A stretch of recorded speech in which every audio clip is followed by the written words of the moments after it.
dans le livre de Apocalypse 12 à partir au verset 12. C'est pourquoi réjouissez-vous. C'est pourquoi réjouissez-vous. Cieux, et vous qui habitez dans les cieux. Ceux et vous qui habitez dans les cieux. Malheur à la terre et à la mer. Malheur à la terre et à la mer. Car le diable est descendu vers vous. Car le diable est descendu vers vous. Animé d'une grande colère. Animé d'une grande colère. Sachant qu'il a peu de temps. Sachant qu'il a peu de temps. Ésaïe 53, à partir du verset 1. Amen. Qui a cru en ce qui nous a été La fille articule. Qui a cru en ce qui nous a été annoncé? Qui a cru en ce qui nous a été annoncé? Qui a reconnu le bras de l'Éternel? Qui a reconnu le bras de l'Éternel? Continue. Il s'est élevé devant lui comme une faible plante. Il s'est élevé devant lui comme une faible plante, un rejeton qui sort d'une terre desséchée. Il avait des beautés d'éclat pour gêner nos regards. Et Son aspect, n'avait rien pour nous plaire. méprisé et abandonné des hommes de douleur habitués à la souffrance.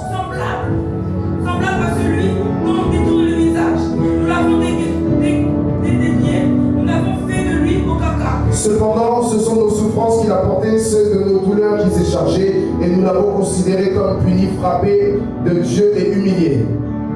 Mais il était blessé pour nos péchés, brisé pour nos iniquités. Le châtiment qui nous donne la paix est tombé sur lui. Et c'est par cette meurtrissure que nous sommes guéris. Nous étions tous errants comme des brebis, chacun suivait sa propre vie, et l'Éternel a fait retomber sur lui l'iniquité de nous tous.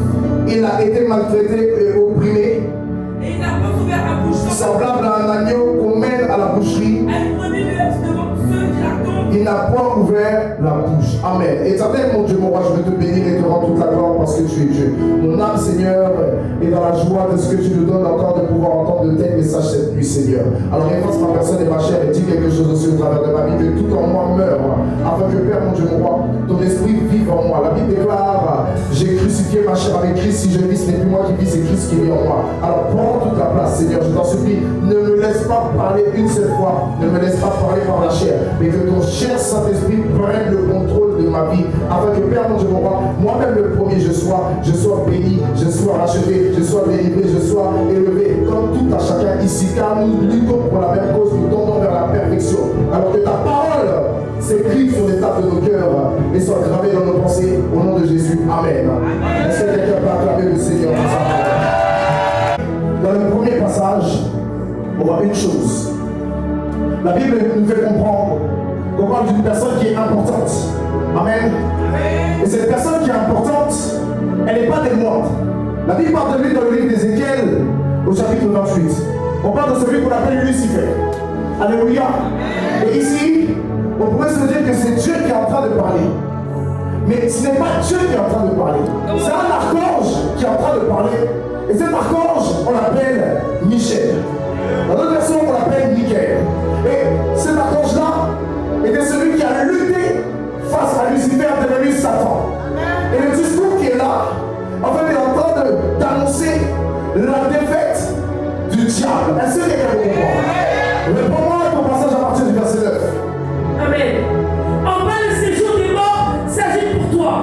À l'annonce de ton arrivée, il réveille pour toi les défunts, tous les grands de la terre. Il fait ce. Tu articule, s'il te plaît. En bas, le séjour des morts s'agit pour toi. Le séjour des morts s'émue jusque dans ses profondeurs pour t'accueillir à ton arrivée. Il réveille devant toi les morts, tous les grands de la terre. Il fait lever de leur trône les rois des nations. Ceux qui étaient avec moi, vous voyez que hier ce qu'on a vu c'était vrai. Parce qu'on a vu dans le livre d'Apocalypse, c'était chapitre 18 ou 17. C'était chapitre 17. On a parlé de cette femme qui était sur la bête. C'est ça, non? Amen. Et maintenant, voici que lorsqu'on la décrit, on dit qu'elle s'est enivrée du sang des saints et des témoins de Jésus. Alléluia. Et voici que la Bible dit, que l'apôtre Jean dit, lorsque je vis cette femme, je fus dans l'étonnement.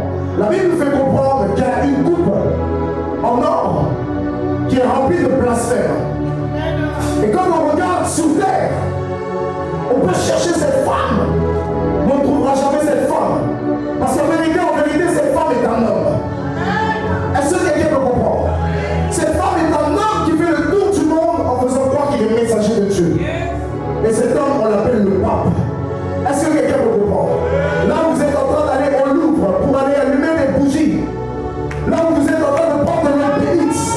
Voici qui se présente avec une coupe remplie de blasphème.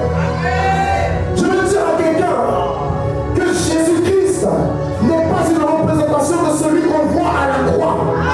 Celui que tu vois sur les chapelets, ce n'est pas Jésus de Nazareth.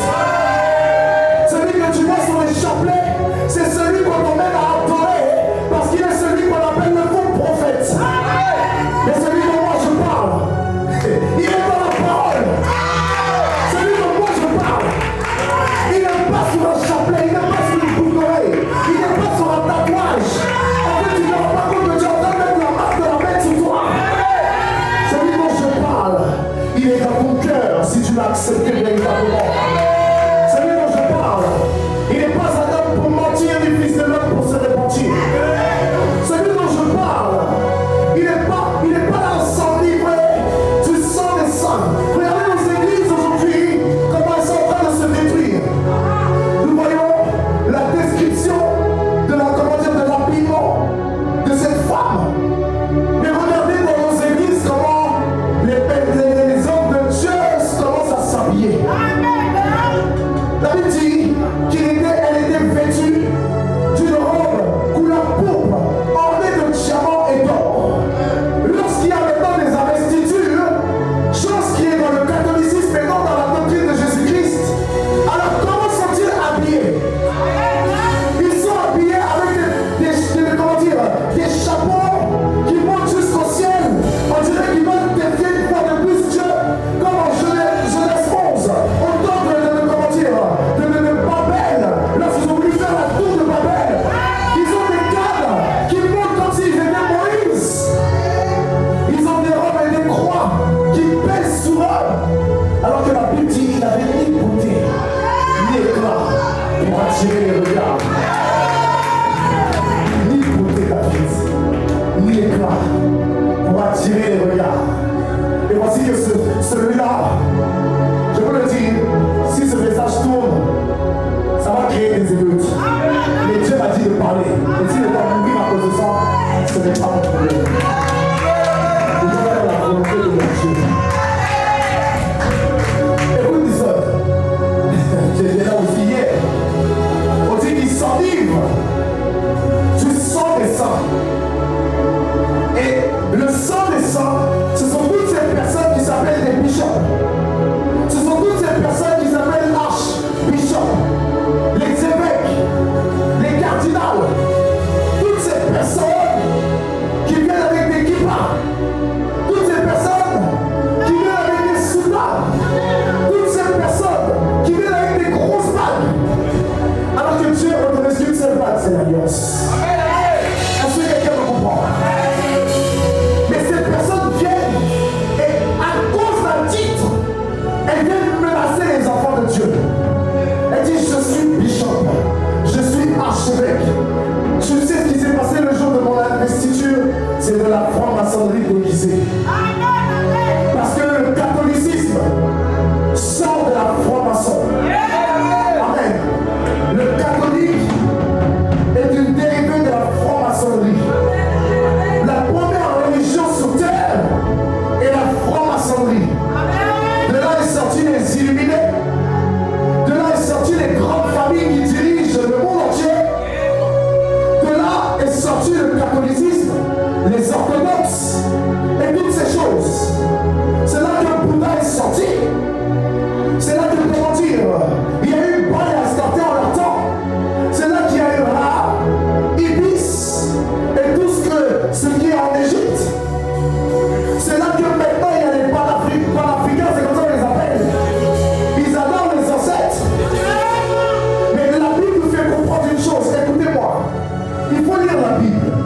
Mais faites pas ça parce que ça s'engage à adorer quelqu'un d'autre que Jésus. Mais la Bible dit, ils vont invoquer leurs défunts. S'ils invoquent les défunts, ils ne sont pas en train d'invoquer des esprits de mort. Parce que c'est du français. La Bible dit, ils invoqueront des défunts. Si j'invoque un défunt, alors maintenant il vient. Mais maintenant que mon défunt est mort, est-ce qu'il va venir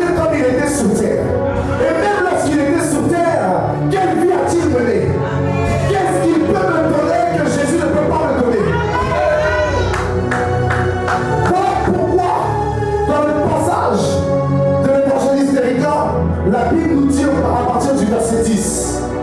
Tous prennent la parole pour te dire. Tous prennent la parole pour te dire. Toi aussi tu es désormais sans force comme nous. Toi aussi tu es désormais sans force comme nous. Tu es devenu pareil à nous. Tu es devenu pareil à nous, semblable à nous. Ta majesté est descendue dans le séjour des morts. Ta majesté est descendue dans le séjour des morts. Écoutez-moi, il est en train de parler à Satan. Il en est au travers de ce passage, évangéliste précieux, Dieu est en train de parler à l'église. Dieu est en train de s'adresser à l'église. Parce que la Bible déclare en Jérémie 23, verset 1, malheur au pasteur qui disperse le troupeau de mon pâturage. Ce qui veut dire que nous autres, nous devons nous tenir à carreau, nous devons nous battre. La Bible dit, ils te feront la guerre, mais ils ne te vaincront pas. Ça veut dire que tu peux vivre des difficultés, mais la difficulté ne doit jamais t'empêcher de marcher. La Bible déclare que Paul dira, je trouve avant de remporter le prix de la vocation céleste. Elle n'est pas en Satan, elle n'est pas en Zérégie, elle n'est pas en Bouddha, elle n'est pas en Païen, elle n'est pas en je ne sais qui, elle est en Jésus-Christ de Nazareth. Je veux dire à quelqu'un, à un moment donné, il faut regarder à la croix de Jésus-Christ de Nazareth. Il faut regarder à la croix de Jésus. Pendant que tu es en train de dire, je suis découragé, je ne vais plus, il y a quelqu'un qui est en train de dire, Seigneur, si tu viens me chercher à ce moment-ci, Seigneur, je pars avec toi, je pars avec toi, je pars avec toi. Et pendant que la personne va partir, imagine-toi, toi tu es là et tu restes. Et c'est là maintenant que tu vas appeler le Saint-Esprit, il est déjà parti. Tu es là, tu vas dire, Seigneur, si j'avais su, est-ce qu'il y a encore une chance pour moi encore d'avoir, c'est fini. Parce que maintenant ce sera le prix du sang. Est-ce que maintenant tu vas accepter? Comme maintenant les ténèbres vont s'ouvrir, les abîmes vont s'ouvrir, et que tous les démons vont sortir comme ça. Ils ne se cacheront plus. Le diable ne se cachera plus. Il se présentera. Et automatiquement, après que aux informations, on aura eu à dire qu'il y aura un événement mondial qui vient de se passer, où des milliers, peut-être des millions de personnes ont disparu en une fraction de seconde. Alors après, il y aura un second reportage où on va dire que maintenant, nous sommes obligés de passer dans tous les secteurs électoraux, dans toutes les préfectures, dans toutes les mairies, afin de recevoir ce qu'on appelle la marque de la bête. Et on doit voir sur ton front, scanner 666. Tu fais comment? À ce moment-là, qu'est-ce que tu vas faire? À ce moment-là, qu'est-ce que tu vas dire, l'église? À ce moment-là, là où tu au lieu de prier, toute ta vie ça va mal. Tu es même capable de venir me voir et me dire, tu sais papa, j'essaie d'avancer mais ma vie spirituelle c'est zéro. Je n'arrive pas, je n'évolue pas, je ne peux pas, je n'y arriverai pas. Est-ce que tu as commencé à faire le premier pas? Est-ce que tu as commencé à faire le premier pas? Parce que je peux faire voir quelqu'un qui lutte, qui est dans le péché mais qui lutte jusqu'à sortir véritablement, qu'une personne qui n'ose pas faire le pas. Une personne qui ose faire le pas malgré sa vie, c'est une personne qui cherche à être sauvée. Une personne qui se paye le luxe de dire je n'y arrive pas, mais qui ne fait pas l'effort. C'est une personne qui est en train de dire je cherche ma perdition. Parce que la Bible déclare au commencement de la parole. Ce qui veut dire qu'avant même de dire que tu n'y arrives pas, il faut savoir parler. Il faut le réveiller, il va tomber. On ne va pas à l'église champion.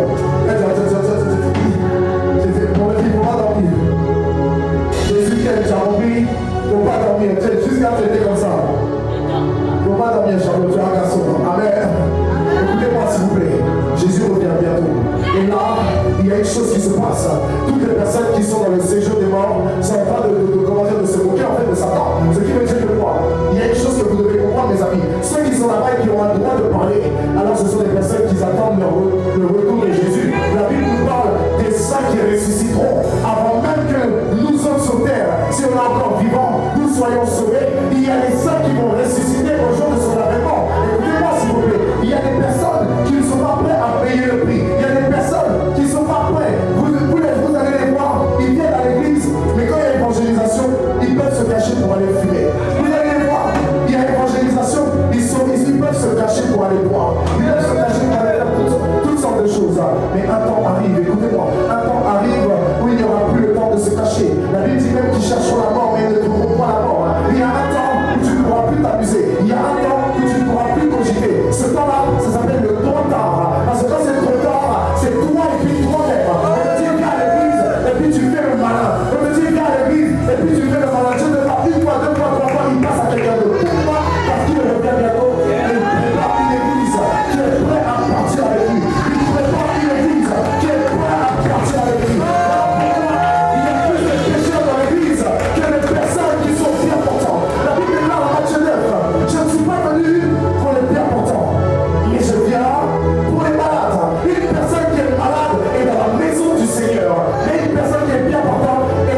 Ce qui veut dire que tu n'es pas mieux que le fils prodigue. Le fils prodigue, lui, il a vécu dans sa rébellion, mais après il est revenu à son père. Et toi maintenant c'est dans le séjour des morts que tu auras, comment dire, la saleté, le péché. Ça veut dire qu'en fait, tu vas récolter ce que tu as semé. On te parle, tu n'écoutes pas. On te parle, tu n'écoutes pas. On te dit change, tu ne veux pas. On te dit fais, tu ne veux pas. Tu fais comme si tu comprends. Ça va dans une oreille, ça sort. Est-ce que tu sais ce qui t'attend demain? Est-ce que tu sais ce qui t'attend demain? Et là, dis-moi. Comment es-tu tombé du ciel à ce brillant? Écoutez-moi, là je vais parler aux consacrés. Il y a des consacrés ici, ce sont des comédiens. La Bible nous fait comprendre ici comment es-tu tombé à ce brillant du matin. À ce brillant du matin. La Bible dit, dans le livre de Genèse, de Jean plutôt, chapitre 9, le verset 4, il faut que je travaille tandis qu'il fait jour.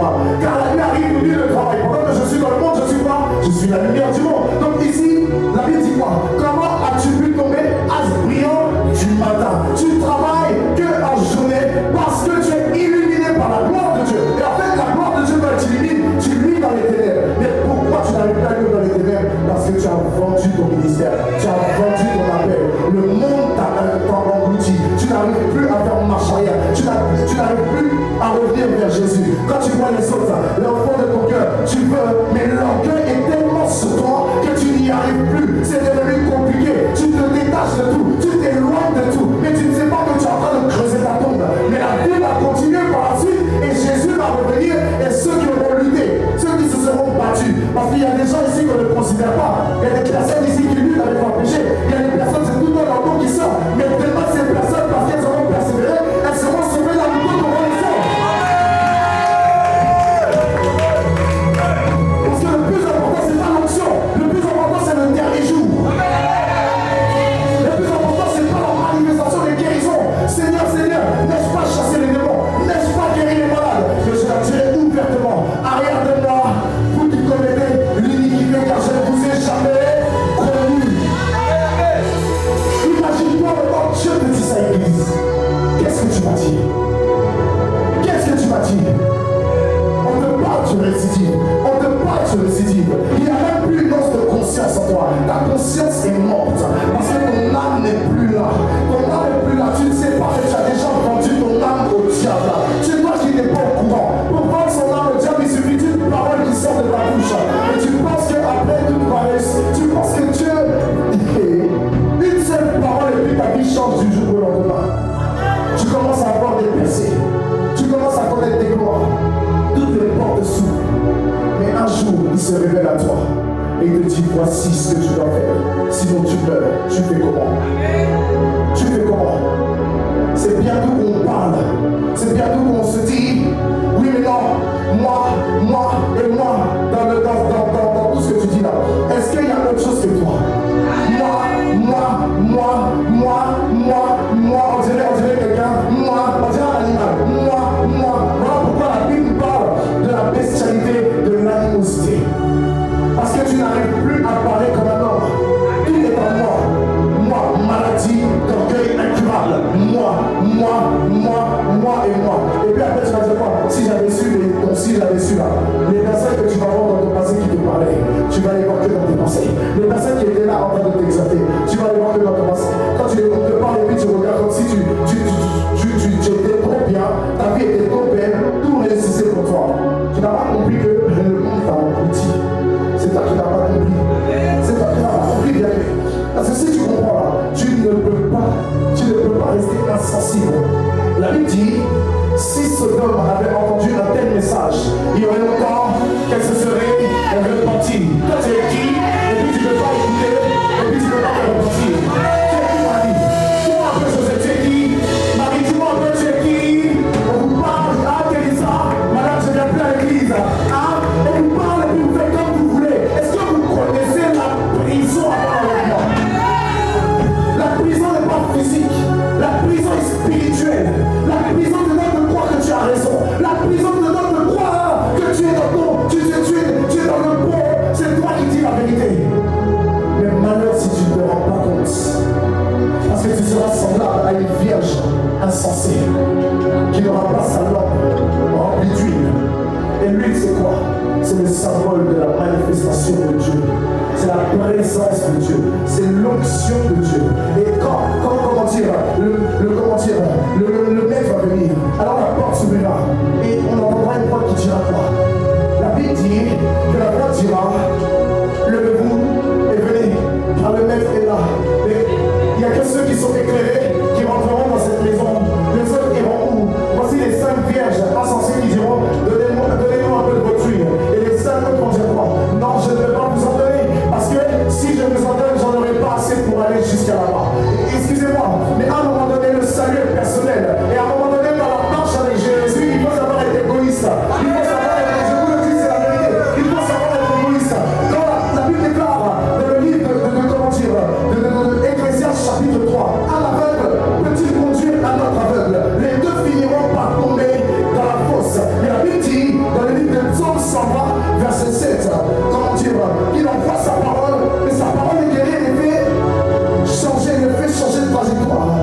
fosse. Ce qui veut dire que normalement, quand tu rentres dans une fosse, c'est pour mourir.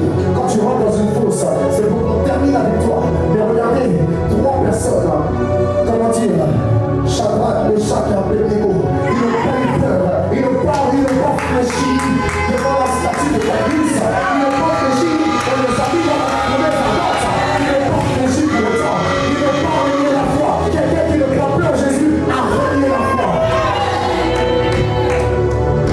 La Bible déclare que lorsqu'ils étaient dans le feu, alors David va poser une question et il dira: combien de personnes avons-nous mis dans ce feu? Ils disent 3. Et voici que la Bible a déclaré, mais je ne comprends pas. C'est bizarre parce que vous avez dit 3, mais moi j'en vois 4. Et le 4e, et c'est ça qui est honteux. Parce que la Bible dit, le 4e a un visage selon les fils de Dieu, semblable au fils de Dieu. Comment un païen peut voir ce que toi, appelé de Dieu, tu ne vois pas? Pourquoi la Bible dit, si vous ne m'accordez pas, je susciterai des cailloux pour pouvoir le faire? Parce que la Bible dit quoi? Tu es pierre et sous cette pierre, je bâtirai mon église. Et le séjour des morts ne prend le poids sur mon église. C'est pour ça que c'est une erreur de ne pas annoncer l'évangile. La Bible déclare, pour moi, prêcher l'évangile est une nécessité.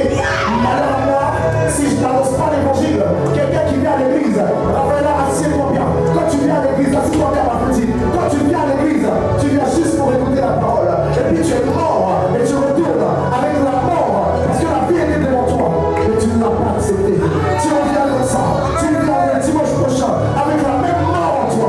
Tu es là, on te dit pousse ta cri de joie et tu fais ça. Tu penses que tu vas partir avec moi, Jésus?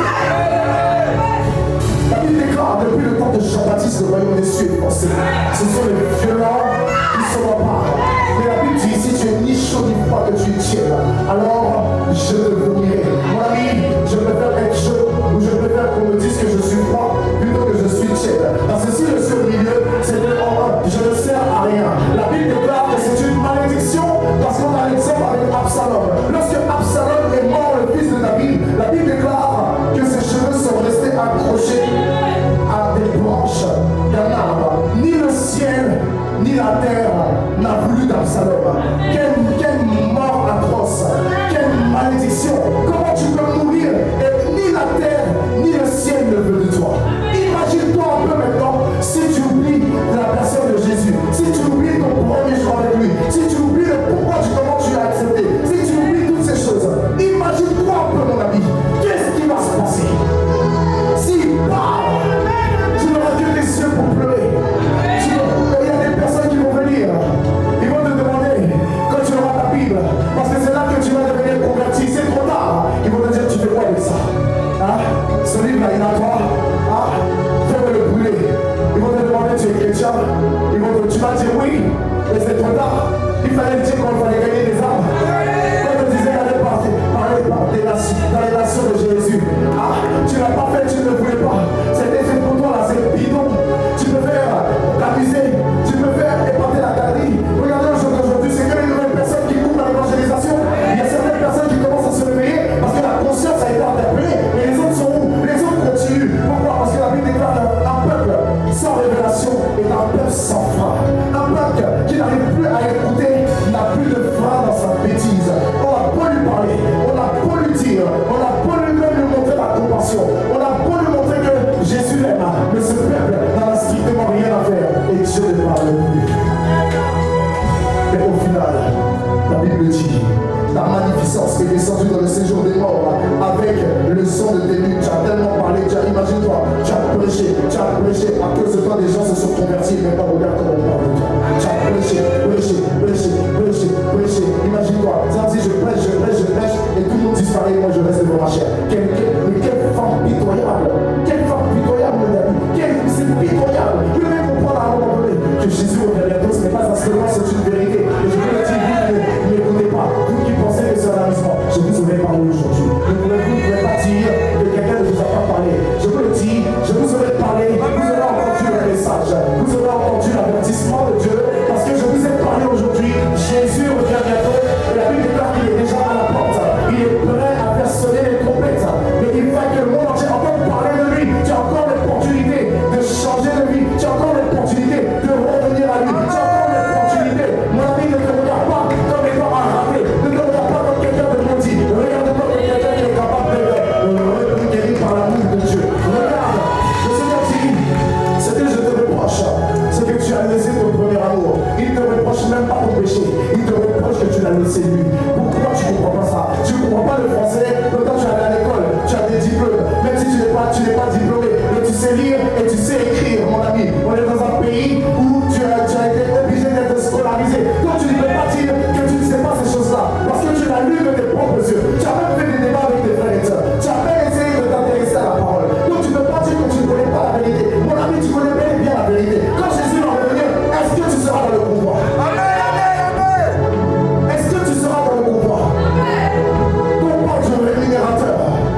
se passe-t-il?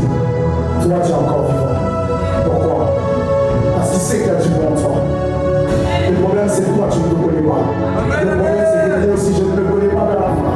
Nous devons véritablement comprendre que nous devons chercher davantage Dieu. La Bible dit cherchez-le pendant qu'il en est encore temps. Il y a un temps où on ne pourra plus. Et qu'est-ce que nous dit la suite?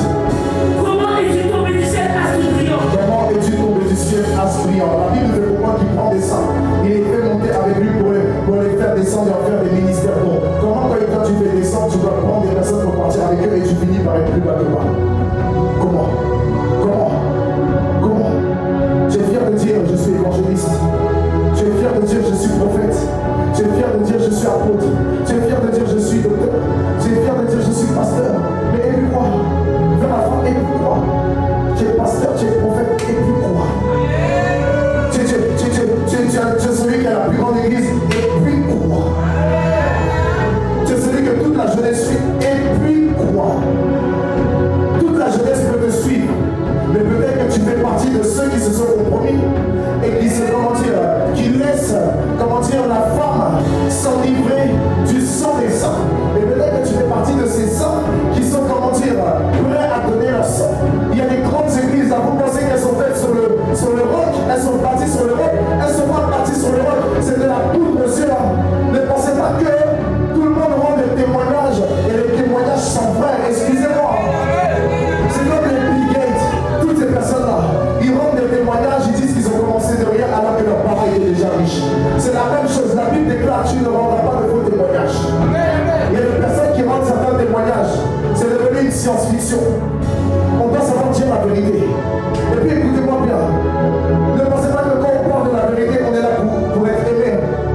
Je vous le dis, j'ai demandé à Dieu, Seigneur, pourquoi ces personnes parlent comme ça de moi? Pourquoi sur les réseaux sociaux mon nom sort tout le temps? Il m'a dit, tu préfères qu'on ne parle pas de toi, c'est que tu n'es pas dans ma voie. Tu préfères qu'on ne dise rien sur toi, c'est que je ne t'ai pas choisi. Parce que quand tu prends ma parole, qu'est-ce qui est dit en Matthieu 24, verset 13? Prends Matthieu 24, verset 13. J'ai compris que ceux qui pleurnichent et qui abandonnent Dieu parce qu'on parle d'eux, ce sont véritablement des comiques. On ne peut pas abandonner Dieu parce qu'on parle de toi. Reste assis, vas-y. Mais celui qui persévérera jusqu'à la fin sera sauvé. Continue. Cette bonne nouvelle du royaume sera prêchée dans le monde entier. Prends maintenant à partir du verset 9. Regardez. Alors on vous livrera. Attendez les gars, on n'entend pas bien. Alors on vous livrera au tourment et l'on vous fera mourir et vous serez haïs de toutes les nations. Et vous serez quoi? Haïs de toutes les nations. Ce qui veut dire, bien aimé, si on parle de toi là, c'est la Bible. Si on parle de toi en mal, c'est la parole de Dieu. Si c'est à cause de Jésus qu'on parle mal de toi, sois fier. Sois fier, sois content, sois heureux. Si on parle mal de toi à cause du nom de Jésus, mon ami, sois dans la joie. Parce que ça veut dire que tu es en train d'appuyer là où ça fait mal. Tu dois être bien que content. Tu dois être même bien heureux. Tu dois dire même c'est bien fait, je vais continuer même faire la grimace s'il faut. Parce que c'est ça qui plaît à Dieu. Continue un peu. Et vous serez haïs de toutes les nations à cause de mon nom. Alors aussi plusieurs succomberont et ils se trahiront, se haïront les uns les autres. Vous entendez? Plusieurs faux prophètes s'élèveront et ils séduiront beaucoup de gens. Est-ce que vous entendez? Amen. Est-ce que vous entendez? Ça veut dire qu'il est mieux de rester dans son coin et dire la vérité plutôt que de chercher la foule. Plutôt que de chercher la gloire. Parce qu'au moment où tu es focalisé, maintenant vas-y mon petit, au moment où tu es focalisé, joue-moi dans un truc et qui va bien monter le créneau dans la parole. Moi je ne veux pas que l'onction se dégage, je veux que tout le monde entende la parole. Est-ce que tu comprends? Il y en a qui sont venus pour lever les mains et tomber. Moi je ne suis pas venu pour faire tomber quelqu'un. Je suis venu pour parler de la parole de Dieu. Tu peux tomber et puis tu vas en faire, ça fait quoi? Tu dois entendre la parole de Dieu. La parole de Dieu est la plus importante. Parce que c'est dans ce même passage de Matthieu 24, le dernier verset, que le Seigneur dit quoi? Le soleil disparaîtra, la terre passera pas, mais ma parole ne disparaîtra pas. Ma parole va devenir exister. Il a tout à l'heure appris, donc à un moment donné là, vous devez comprendre, voilà, joue-moi ça. Jésus revient bientôt. Vous devez comprendre à un moment donné que tout ce qui est là, c'est des confettis. Donc on peut regarder votre beau col V. C'est confettis parce qu'on aura robe blanche, costume rayé. C'est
Faites attention, ce n'est pas un amusement.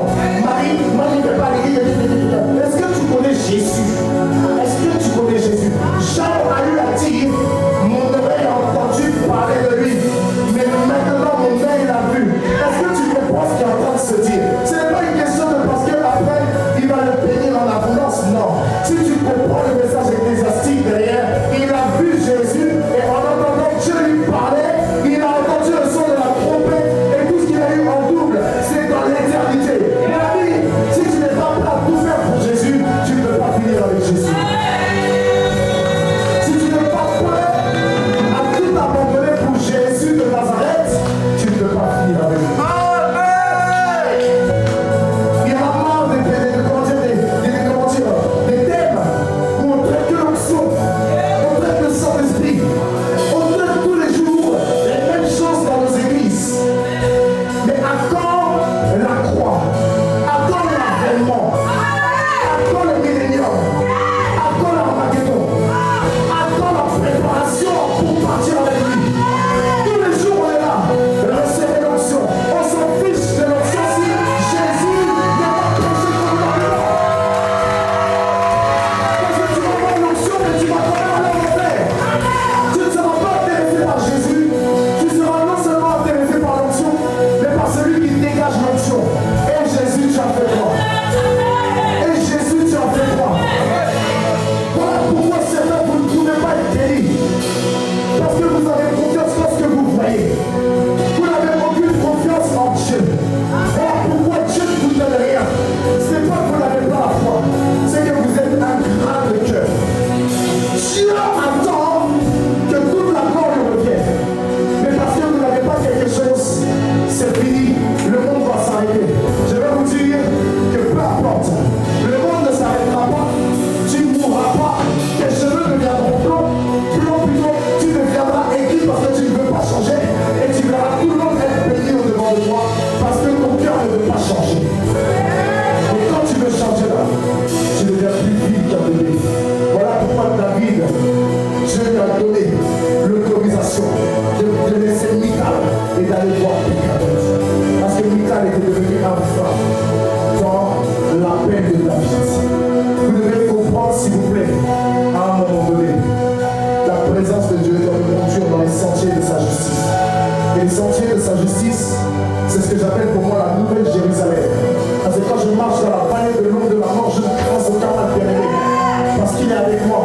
Et s'il est avec moi, ce n'est ni la mort, ni la vie, ni les temps présents, ni ceux à venir, ni un ange, ni un démon, ni une situation, ni une maladie, ni l'hypocrisie de quelqu'un, la méchanceté des hommes, l'ingratitude des hommes qui pourra me séparer de l'amour que Dieu manifesté en Jésus-Christ, notre Sauveur.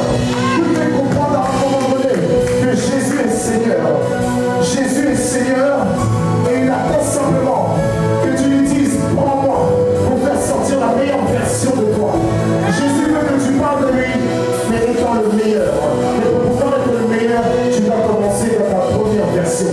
Parce que sinon, tu n'auras pas d'histoire à raconter où Jésus a eu à te changer. Et le problème, c'est ça. Jésus doit te changer, mais tu ne veux pas changer. Et je veux te dire, change à cause de l'amour de Dieu. Change à cause de l'amour de Dieu.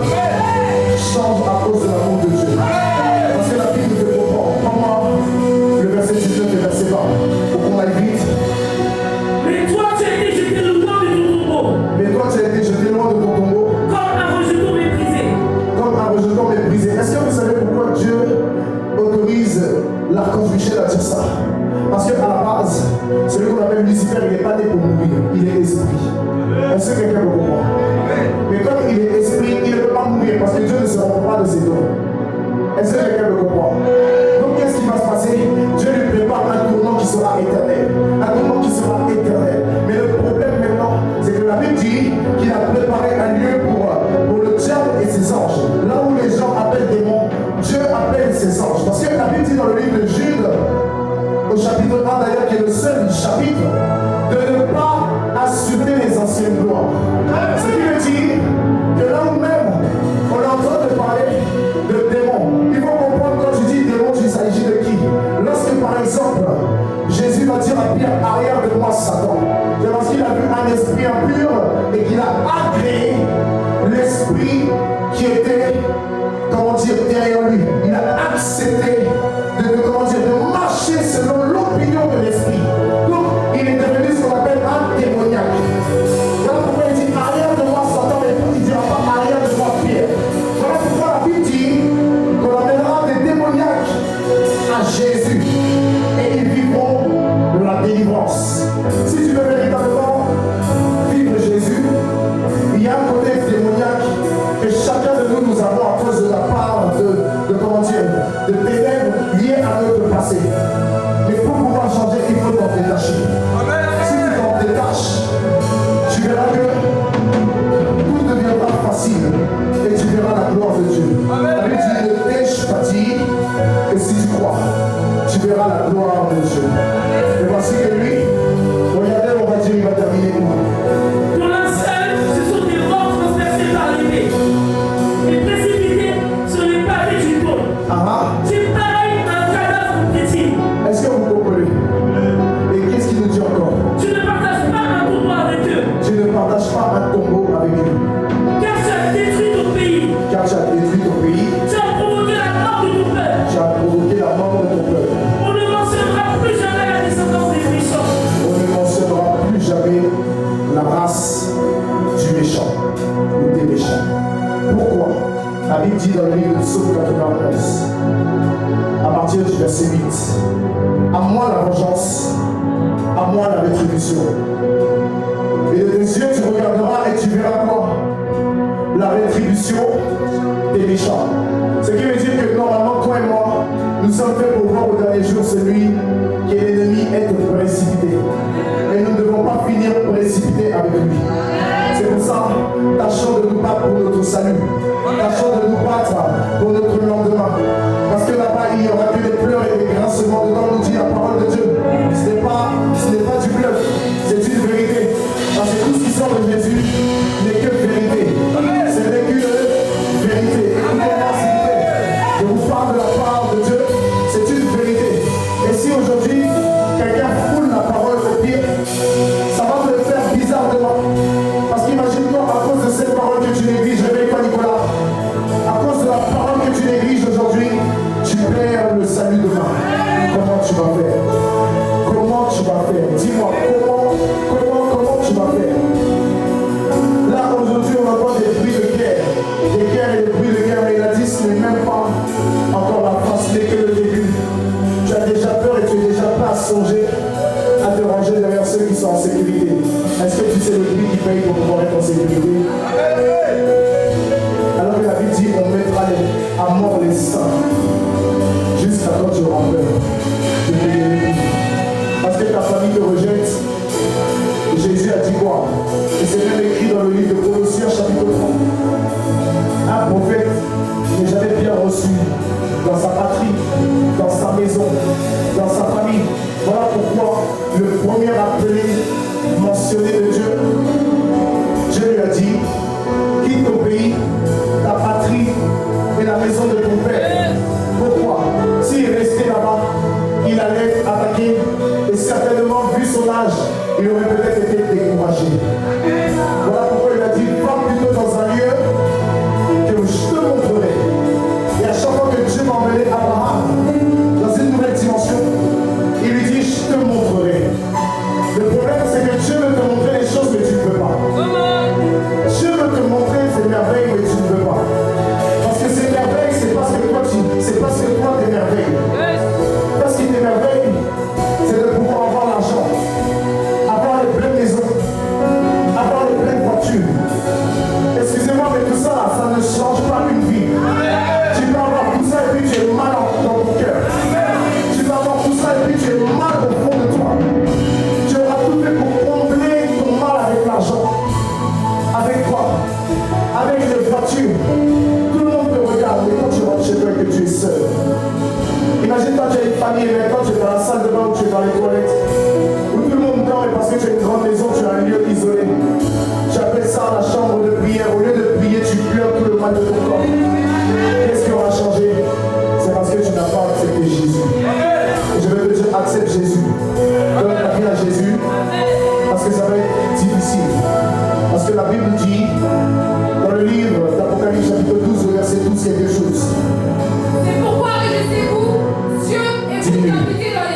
C'est pourquoi réjouissez-vous, cieux, et vous qui habitez dans les cieux, mais malheur à quoi? À la terre et à la mer. À la terre et à la mer. Excusez-nous. Excusez-moi. Excusons-nous. Entre ceux qui sont dans les cieux et ceux qui sont sur terre, qui sont en danger? Qui sont les personnes qui sont en danger? Non, pas amen, dites-moi.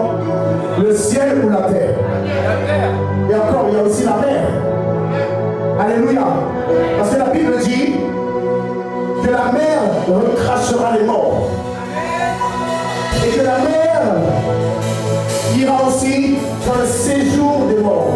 Et même pas dans le séjour des morts, parce que la Bible dit que la mer et le séjour des morts iront dans les temps de feu.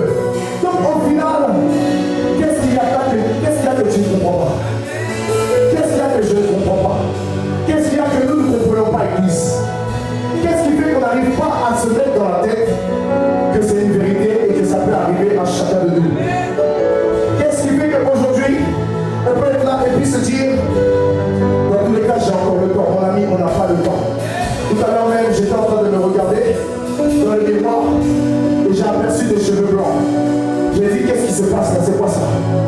Et le Seigneur me disait, et c'est une chose que j'ai dit, il y avait qui? Il y avait Emmanuel, il y avait Nilsson, il y avait Aléoma Philippe, il y avait Ruth et puis Esperanza.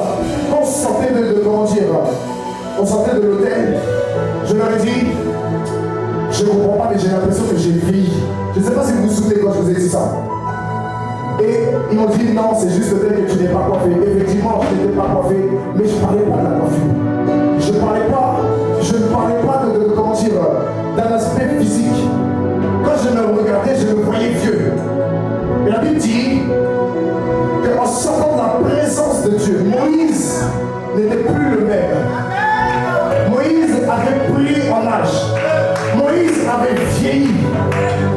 Moïse avait pris une certaine maturité devant le Seigneur. Là où Moïse était granché et parlait sans cesse, Moïse était dans une totale obéissance. Est-ce que quelqu'un me comprend? Ça veut dire que tu auras beau dire, mais le temps va te donner de prendre de l'âge. Chaque jour, tu es assez vieux pour mourir. Chaque jour, tu es assez vieux pour mourir. Ceux qui dorment, tapez leurs épaules. Tapez leurs épaules. Vous avez peur de quoi? Tapez leurs épaules. Vous jouez, hein? Jésus revient, vous vous amusez à dormir. Et puis, là où vous ne pouvez même pas vous cacher, c'est dans la maison de Dieu. Vous êtes encore plus dans les problèmes. C'est dans la maison de Dieu. Dieu vous avertit et puis vous dormez. Dormez pas. Mais ce qui est sûr, un jour ou l'autre, on se rejoint tous devant le trône de Dieu. Et ce jour-là, qu'est-ce que tu vas dire?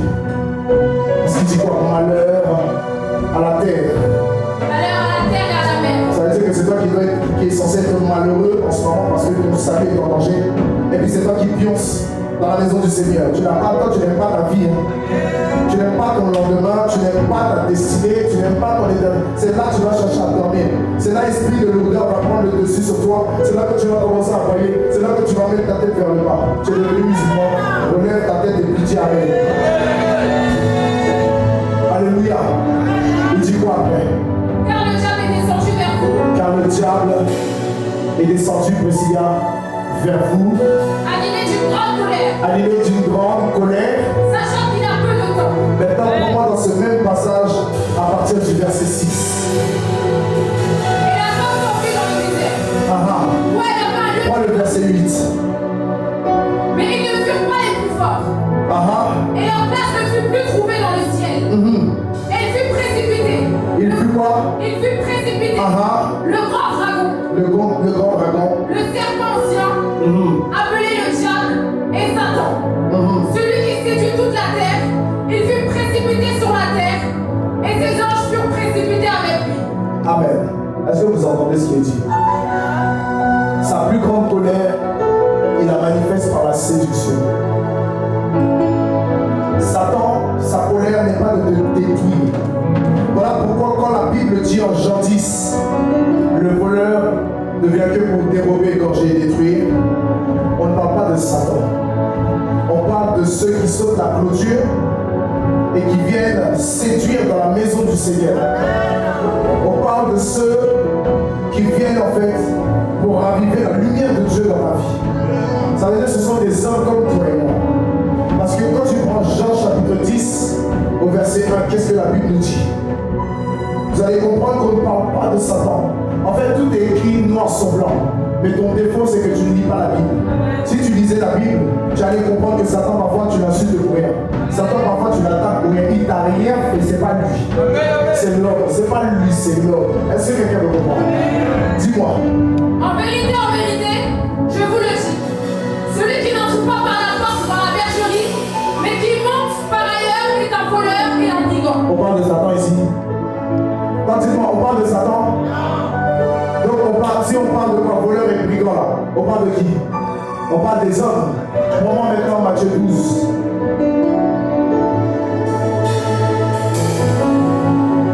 Prends-moi Matthieu 12, ma fille. En ce temps-là, Jésus traversa des champs de blé un jour de sabbat.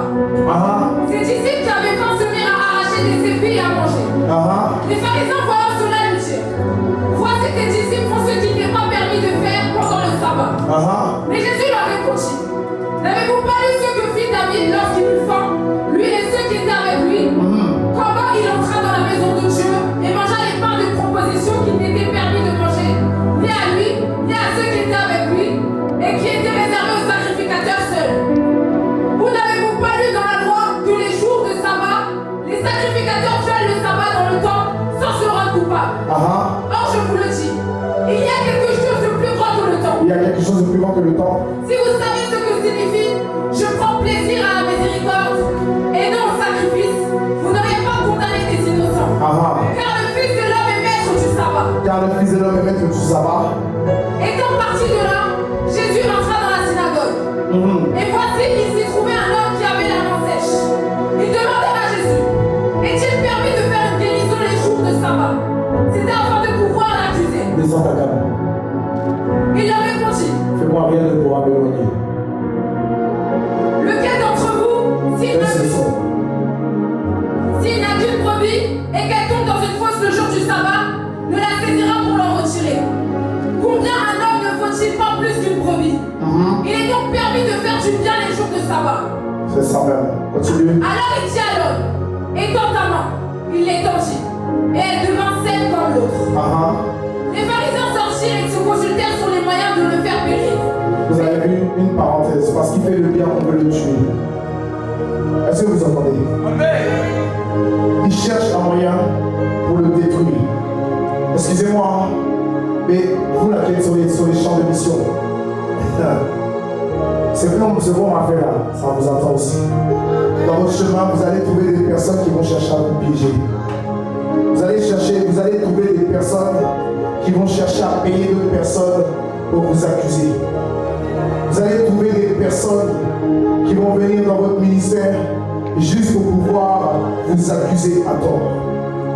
Ces jours-là, montrez-leur la miséricorde. Vous savez pourquoi? L'amour est la plus grande des puissances.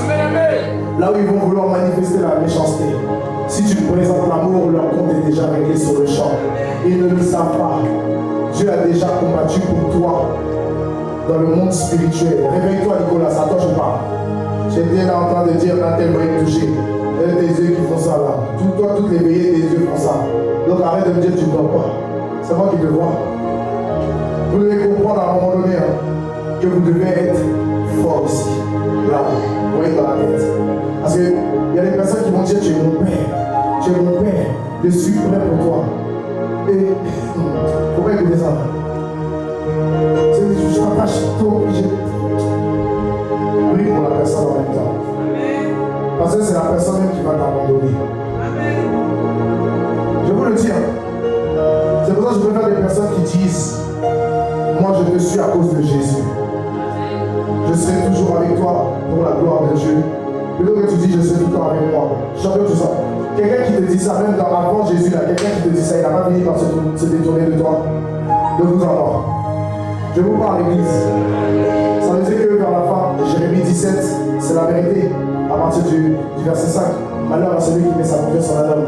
Mieux vaut se focaliser sur Jésus. Au moins, si tu te focalises sur Jésus, ta vie sera tranquille. Mais vous, vous exposer, on va vous mettre sur la place publique à cause du bien que vous allez vouloir faire. À cause du nom de Jésus, on va vous haïr. À cause du nom de Jésus, on va vous traiter. On va même peut-être vous frapper. À cause du nom de Jésus. Et pendant que je dis ça, ne vous dites pas, moi si on me frappe, je riposte. Tu vas tendre la joue droite. Parce que quelqu'un, j'ai entendu tes pensées. On ne peut pas dire ce genre de choses. Il a souri directement. Non. On te frappe, tu tends la joue droite. C'est le jour où moi, dans la maison du Seigneur, on a voulu faire quelque chose que j'ai compris, j'étais pasteur. À ce moment, tu me vois, je te frappe en même temps. Mais je suis resté comme ça et puis le Seigneur m'a dit, tu fais rien. C'est dans ma maison et tu es mon serviteur. J'ai pas dit I, j'ai pas dit A. Qui est venu et qui est en train de venir à la rescousse, c'était monsieur le prophète.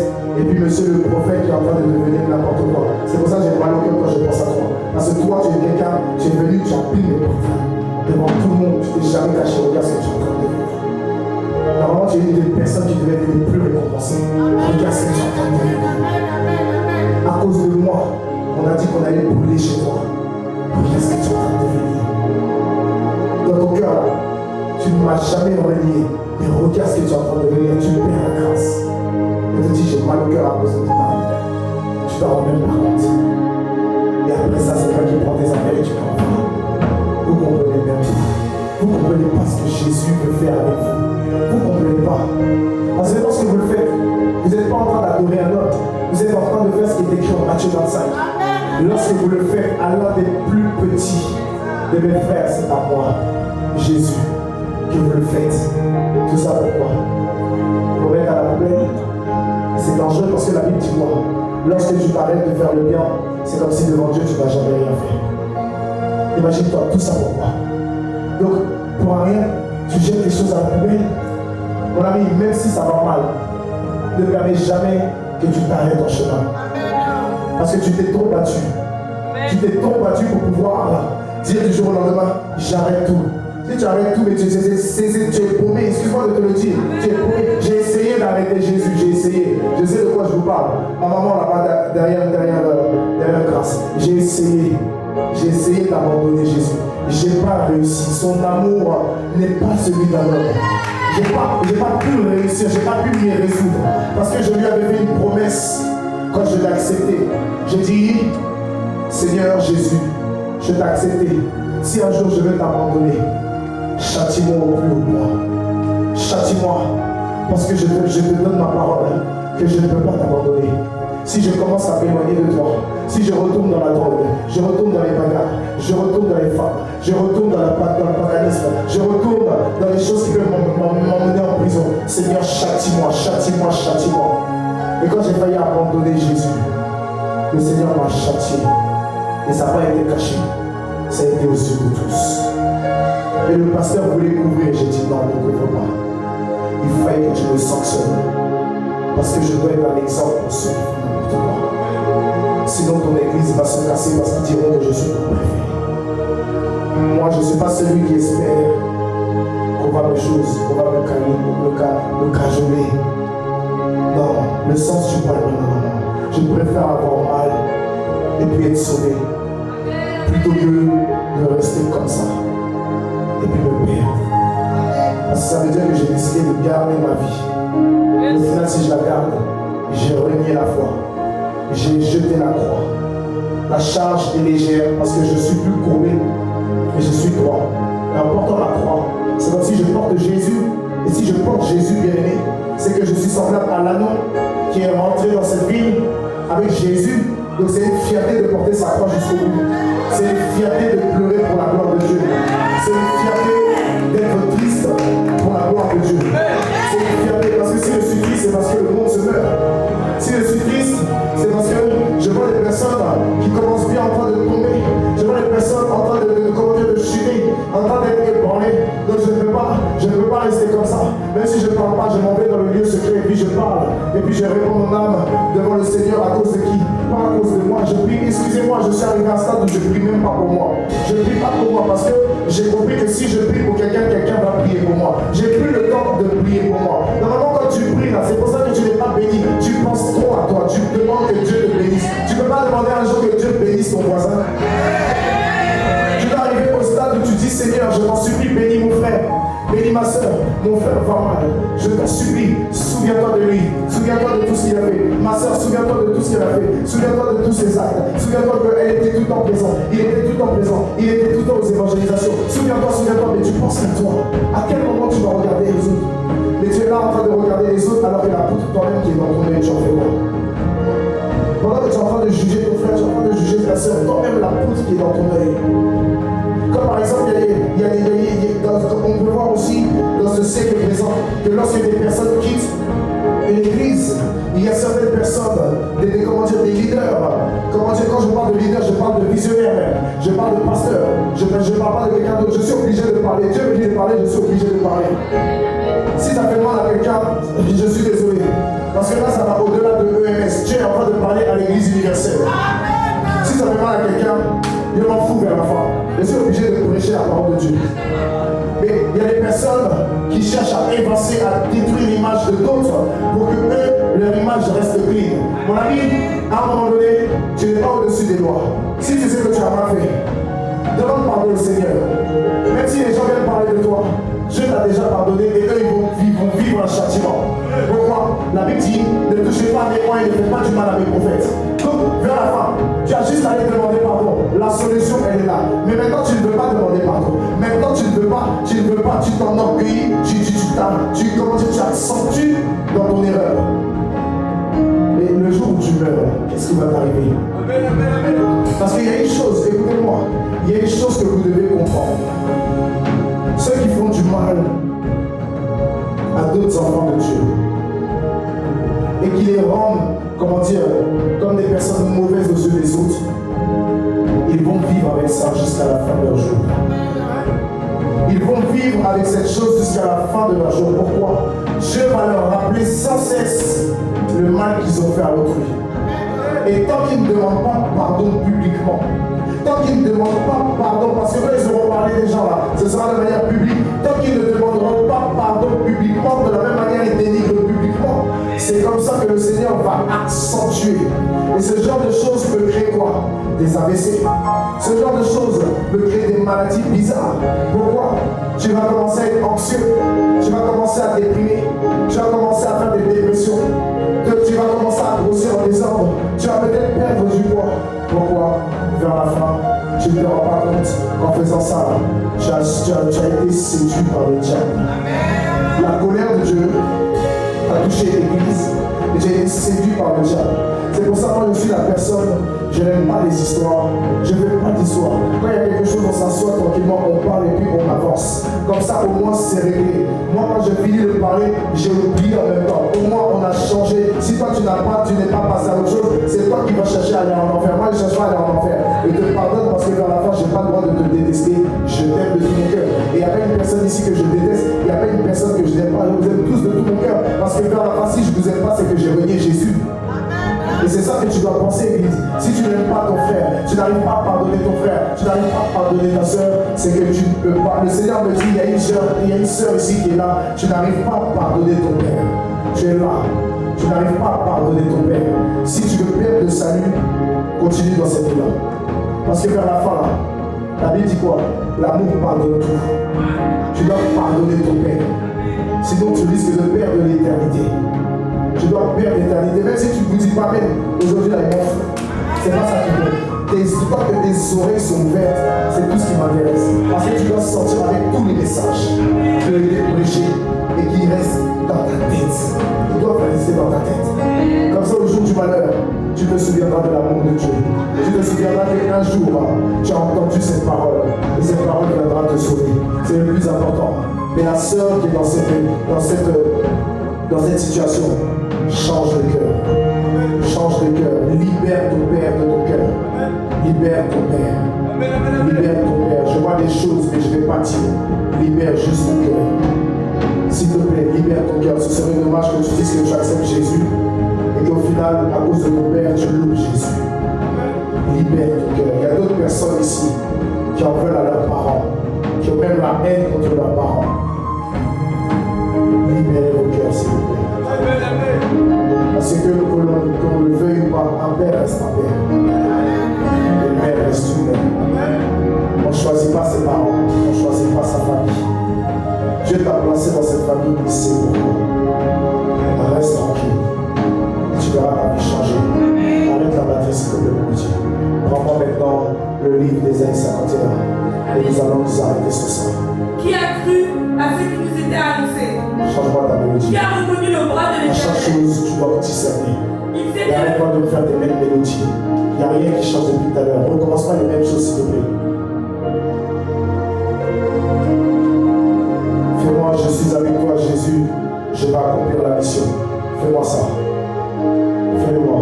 Je suis avec toi, Jésus. Je veux accomplir la mission. Je suis avec toi, Jésus. Je vais accomplir la mission. Voilà, joue-moi ça. Vas-y. Qui a cru à ce qui nous était annoncé? Qui a cru en ce qui nous était annoncé? Qui a reconnu le bras de Qui a l'Éternel? reconnu le bras de l'Éternel? Il s'est élevé devant lui comme une faible plante, Il s'est élevé devant lui comme une faible plante. comme un rejeton qui sort d'une terre desséchée. Il n'avait ni beauté ni éclat pour attirer nos regards. Et son aspect n'avait rien pour nous plaire.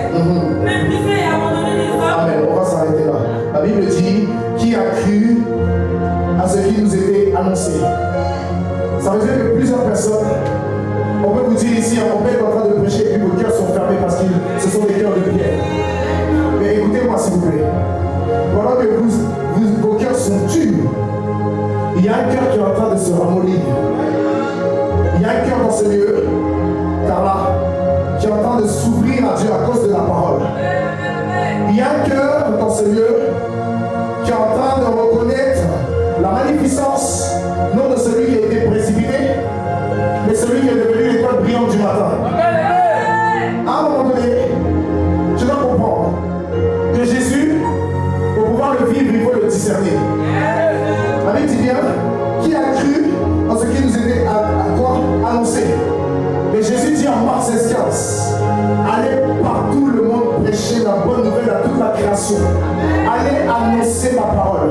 Allez dire que je reviens bientôt. Allez dire que je reviens chercher une église sans tache ni ride. Allez dire que je reviendrai comme un voleur. Allez dire qu'il ne restera pas ici pierre sur pierre.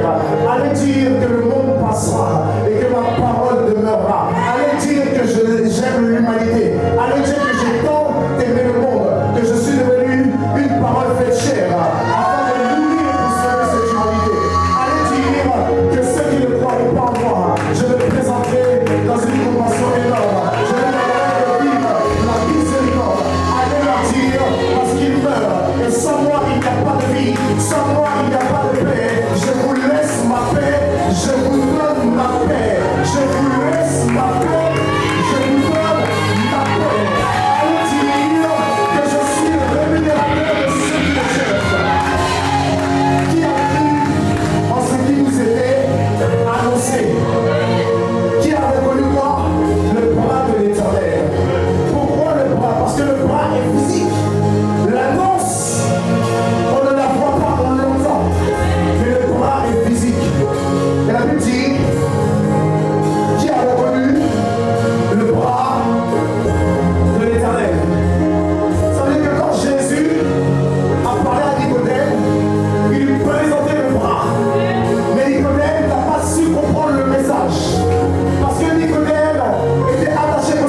que de la bête.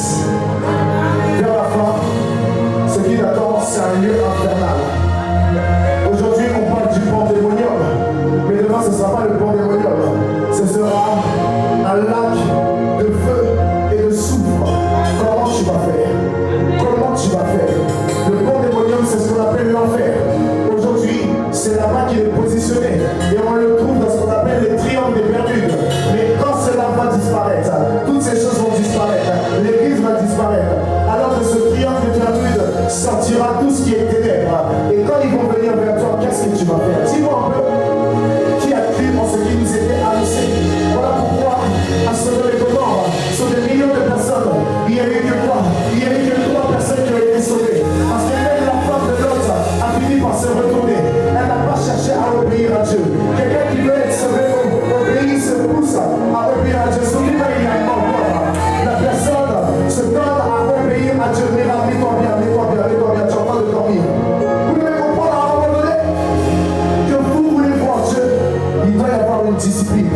Regardez, tous les disciples de Jésus, quand Jésus était là, est-ce qu'ils étaient les plus clean? Dites-moi, même quand Jésus était là, il montrait qu'ils ne s'aimaient pas les uns les autres. C'est pour ça que Jésus leur dira, tu aimeras ton prochain comme toi-même. Il n'a pas dit au peuple, il a dit à ses disciples. Parce qu'ils ne peuvent pas parler de Jésus si eux-mêmes ils sont pas capables de s'aimer les uns les autres. Est-ce que vous comprenez? Mais la Bible dit quoi par la suite? La Bible dit, il s'est élevé devant lui comme une faible plante, comme un rejeton qui sort d'une terre desséchée. Mais la Bible dit, ayez en vous les mêmes sentiments d'humilité qui étaient en Jésus-Christ. La Bible dit que lui, qui n'a pas regardé à sa royauté, à son trône, il n'a pas regardé à sa magnificence, à sa majesté. Il a laissé tout cela pour descendre comme un serviteur. Ça veut dire que vers la fin, là où les gens, et c'est ce qui va tromper les Juifs attendent le Messie, et quand le faux prophète, le faux Messie va arriver, à cause des miracles et de toutes les choses qu'il fera, ils vont croire que c'est le Messie qui est là, alors que le Messie n'est pas là pour se montrer. Le Messie est venu pour sauver. Le Messie est venu pour reprendre. Ne regardez pas toutes ces grandes églises, regardez. Et l'Éternel dit à Samuel, ne prends pas garde à son apparence et à la hauteur de sa taille, car je l'ai rejeté. L'Éternel ne considère pas ce que l'homme considère. L'homme regarde ce qui frappe les yeux, mais l'Éternel regarde le cœur. Ça veut dire qu'aujourd'hui, même si on ne te considère pas, Jésus te considère tel que tu es. Ce n'est pas parce qu'aujourd'hui tu vois qu'il n'y a pas 100 personnes ici qu'avec ce petit nombre de personnes, il ne peut pas y avoir des exploits. Ne regarde pas parce que dans les grandes églises, malheureusement, il y en a qui sont assis dans la foule. Zachée était une personne de la foule, mais il a décidé de sortir de la foule. Et il a décidé, là où il y avait les gens qui suivaient les pharisiens, qui suivaient les sanhédrins, qui suivaient toutes ces personnes, les principaux sacrificateurs, il a décidé de suivre Jésus en lui faisant comprendre, Jésus, en montant sur le sycomore, je vais être comme toi, je ne veux plus avoir de beauté, je ne veux plus être éclatant, parce que si je suis éclatant, alors je montre la luxure, et si je montre la luxure, c'est parce que je veux montrer que je tape à l'œil, et si je tape à l'œil, je suis disciple de qui? Je suis disciple de qui? Est-ce que quelqu'un peut comprendre? C'est pour ça que c'est un danger de ne pas savoir donner à Dieu, mais pouvoir donner dans les vêtements, pouvoir donner dans les bijoux, pouvoir donner dans les perruques à 1000 euros, pouvoir donner dans les choses éphémères. Parce que quand tu donnes à Dieu, tu es en train d'assurer ton éternité. Et quand tu donnes dans les choses futiles, tu es en train de comment on appelle ça, d'assurer la perdition sans t'en rendre compte. Parce que tout le monde va dire, ah mais t'es trop bête, t'es comme ci, t'es comme ça. Tu as les derniers des fossiles, tes ongles vont jusqu'à là-bas. Tu es heureux, tu as les derniers talons dans notre saga. Et comme ça, quand tu payes le score, c'est que sur la terre, dans le ciel, on ne connaît pas. Tu as les dernières des dreadlocks. Tu es la personne la plus musclée. Tu es la personne la plus jolie aux yeux des femmes. Et ça, c'est sur terre. Dans le ciel, est-ce qu'on te connaît? Tu cours derrière toutes les femmes. Tu cours derrière tous les hommes. Tu cherches. Et dans ça, tu seras connu qu'en bas. Est-ce qu'on te connaît? En vérité, ce genre de vie, est-ce que ça nous sert à quelque chose? Ce genre de vie, est-ce que ça sert à l'usage?